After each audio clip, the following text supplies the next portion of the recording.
Sir सबसे पहले जानना चाहेंगे 338 अभ्यर्थी, एक बड़ा गुना जिनका खामियाजा उनके भविष्य को चौपट करके आपने बिल्कुल सही फरमाया और जय हिंद सभी को। हमने कल 339 बच्चों को डी बार किया था, लेकिन एक बच्चे का डी बार का पीरियड पूरा हो गया, इसलिए आज 338 बच्चे रह गए। और ये बच्चे विभिन्न परीक्षाओं के अंदर अनियमितता करते हुए पाए गए। कोई कूटरचित साधनों का उपयोग करते पाए गए, यानी कि डिग्री का फर्जीवाड़ा, गलत सर्टिफिकेट, गलत स्पोर्ट्स सर्टिफिकेट, या कोई नकल करते हुए नकल प्रकरण के अंदर पाए गए, पुलिस द्वारा पकड़े गए। तो इन सभी बच्चों को 2018 से ये तकरीबन जो अलग अलग परीक्षाएं हुई उनमें पकड़े गए और फिर उनको हमने डी बार किया, और ज़्यादातर बच्चे आजीवन डी बार किए गए हैं। और इन सब की लिस्ट हमने आरपीएससी को भी भेजी है, और आरपीएससी से मेरी बात हुई थी और उन्होंने मुझे बताया कि जो बच्चे हम डी बार कर रहे हैं स्टाफ सिलेक्शन बोर्ड में, वो बच्चे वहाँ पर भी डी बार किए जाएंगे। इसके अलावा हम ये सब लिस्ट अभी आगे जो दूसरी होते हैं स्टाफ सिलेक्शन कमीशन, यानी कि एसएससी या दूसरी जो इस तरह की एजेंसीज होती हैं जो एग्ज़ाम कराती हैं, उनको भेजेंगे। और ये सब बच्चे हमारे पास ही नहीं बल्कि बाकी अलग दूसरी एजेंसी की जो एग्ज़ाम उसमें भी डी बार किए जाएंगे। यानी कि बहुत बड़ा खामियाजा उनको भुगतना पड़ेगा अपनी छोटी सी गलती का जो उन्होंने की है। तो मैं आपके चैनल के माध्यम से सभी बच्चों को बताना चाहूँगा, अभ्यर्थियों को बताना चाहूँगा कि इन सब चीज़ों से बचें, फर्जी डिग्री से, फर्जी सर्टिफिकेट से, दलालों के झांसे में ना आएँ, नकल वकल प्रकरण में ना पाएँ। आजकल बहुत ज़्यादा हम अब सॉफ्टवेयर का इस्तेमाल करने वाले हैं, जिसकी मदद से यदि कोई बच्चे अपनी कॉपी करते पाए गए और उनके आंसर सिमिलर हो गए तो पकड़े जाएंगे। यदि किसी सेंटर के अंदर मास चीटिंग होती है, नकल होती है, तो वो सेंटर पूरा की पूरा पकड़ा जाएगा। तो मैं आप सबसे अनुरोध करना चाहूँगा कि ये इन सब चीज़ों से बचें, अपनी मेहनत से, अपनी लगन से, अपनी ईमानदारी से आप परीक्षा दें, तो आपको खुद खुशी होगी, अच्छा लगेगा जब आप सफल होंगे एग्ज़ाम के अंदर। तब सबसे ज़्यादा भर्तियों में फर्जी डिग्री और फर्जी स्पोर्ट्स सर्टिफिकेट के मामले सामने आते हैं। क्या भविष्य में आपकी ओर से ऐसा कोई प्लान बनाया जाएगा कि इन फर्जी जो डिग्रियां हैं और स्पोर्ट्स सर्टिफिकेट हैं, इन पर पूरी तरीके से लगाम लगाई जा सके? आप बिल्कुल सही फरमा रहे हैं, क्योंकि अभी जब मैं देख रहा हूँ पिछले 3-4 महीने से, तो मैंने महसूस किया कि काफ़ी सारे बच्चों के सर्टिफिकेट मुझे फर्जी लगते हैं, या वो सर्टिफिकेट ऐसे हैं जो कि किसी यूनिवर्सिटी के द्वारा दिए गए, अवार्ड किए गए, और वो इस यूनिवर्सिटी के पास में एनसीटी की मान्यता नहीं है। तो ऐसे कई प्रकरण हमारे सामने आए, शिकायतें आई, और हम उसकी जांच ऑलरेडी कर रहे हैं। और जब हमने जांच के तो पाया ऐसे कई सारी यूनिवर्सिटीज़ हैं जिन्होंने कई सारे बच्चों को डीपीएड के डिप्लोमा दे दिया है या बीपीएड दे दिया है, और उनके पास एनसीटी की मान्यता नहीं है। तो अपने खुद के स्तर पर हमने काफ़ी कोशिश की है एनसीटी से मिलाप करके चेक करने की, और हम कोशिश कर रहे हैं बाकी जो फेडरेशंस हैं स्पोर्ट्स की, उनसे चेक करने की। और जैसे जैसे हमको खबर मिलती जा रही है, डिटेल्स मिलती जा रही है, वेरिफिकेशन मिलता जा रहा है, जिन बच्चों का नहीं मिल रहा है उनको फिर हम अभी डी बार करेंगे।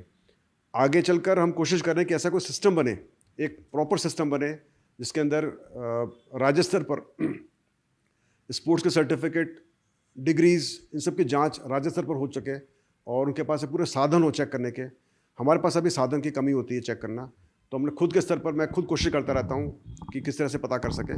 लेकिन आपने सही फरमाया, हो सकेगा तो कोई मैं रिकमेंड करूँगा गवर्नमेंट को भी ऐसा सिस्टम बनाएं ताकि ये स्पोर्ट्स सर्टिफिकेट, विकलांगता सर्टिफिकेट या डिग्रीज सब अच्छे से चेक हो जाएं। सर बोर्ड अध्यक्ष का पद संभालने के बाद पहली परीक्षा, ये सूचना सहायक परीक्षा कम होकर मेजर आलोक राज की परीक्षा ज़्यादा थी, किस रूप में देखते हैं इसको?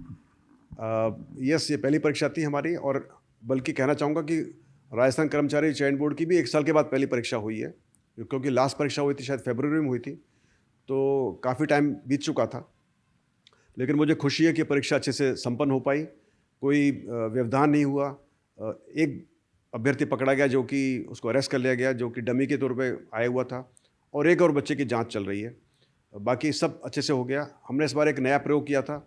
हम चाहते थे कि डमी अभ्यर्थी को पकड़ने के लिए हर एक बच्चे से उसकी हस्तलिपि का एक नमूना लिया जाए, वो हमने लिया, और हमने पाया कि ये एक बहुत अच्छा एविडेंस होगा कोर्ट में यदि कोई भी बच्चा पकड़ा जाएगा, क्योंकि आप अपने सिग्नेचर को भी आप कॉपी नहीं कर सकते हो, तो एक सेंटेंस को पूरा लिखना बड़ा मुश्किल होता है किसी के लिए भी।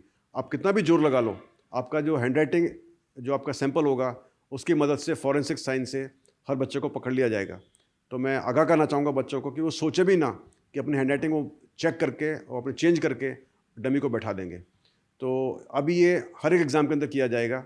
हमने कई सारे नए प्रयोग किए, जो बताने लगता है मैंने बता दिया, बाकी मैं बताना नहीं चाहता हूँ, और आगे भी वो प्रयोग किए जाएंगे, और मुझे उम्मीद है कि उसी की वजह से जो एक लगाम कसने वाले थे हम पेपर लीक माफिया पर और नकल माफिया पर, वो कसी जाएगी। सर, परीक्षाओं की शुरुआत हो चुकी है, आने वाले टाइम में और भी परीक्षाएं होने वाली, कौन कौन सी ऐसी परीक्षाएं हैं जिन पर विशेष फोकस है, साथ ही उन परीक्षाओं को पारदर्शी करवाने के लिए बोर्ड क्या कदम उठाने जा रहा है? तो अभी 3 फरवरी को 2 परीक्षाएं हैं, एक जीएनएम परीक्षा है और एएनएम परीक्षा है, और फिर 4 तारीख को कृषि सुपरवाइज़र की परीक्षा है।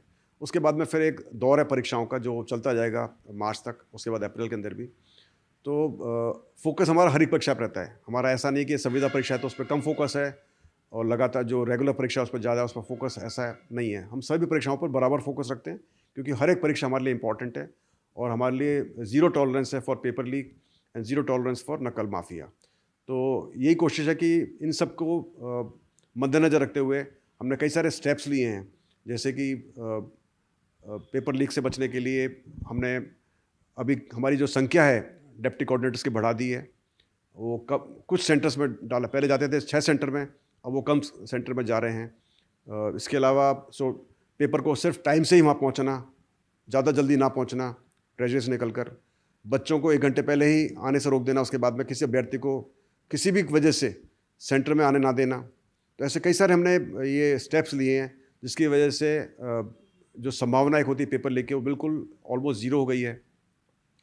एज़ फार एज़ नकल का बताया आपको मैंने कि हम सॉफ्टवेयर का इस्तेमाल करेंगे ताकि यदि कोई बच्चा उस नकल करता है या कहीं सेंटर में मास चीटिंग होती है तो हमारे सॉफ्टवेयर की मदद से वो बात सामने आ जाएगी। इसके अलावा जो वहाँ पर एक फ्रिस्किंग होती है, चेकिंग होती है हर एक अभ्यर्थी की, वो सब बहुत ही अच्छे से गहन तरीके से की जा रही है पुलिस के द्वारा और हमारी एजेंसी के द्वारा।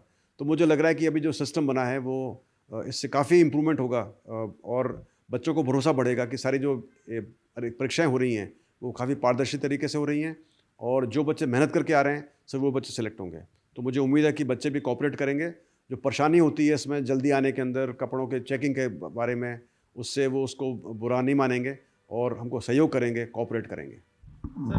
एक लेवल 1 और लेवल 2 के अभ्यर्थी लगातार आपके पास यहाँ आके गुहार लगा रहे हैं, लंबा टाइम हो गया है, क्या लगता है कब तक उनको नियुक्त, क्योंकि जब सफल हो जाते हैं उसके बाद नियुक्ति का इंतज़ार बहुत लंबा होता है। हाँ, बिल्कुल सही फरमा रहे हैं कि बच्चों को उसकी काफ़ी तकलीफ़ हो रही है और हमको भी तकलीफ़ हो रही है। हम भी चाहते हैं कि जो हमने बल्क रिज़ल्ट पूरा निकाल दिए लेवल 1 लेवल 2 के, लेकिन कुछ बच्चों के रिज़ल्ट बीच में अटक गए और चूँकि वो ये प्रकरण कोर्ट में विचाराधीन है तो ज़्यादा बोल नहीं सकते।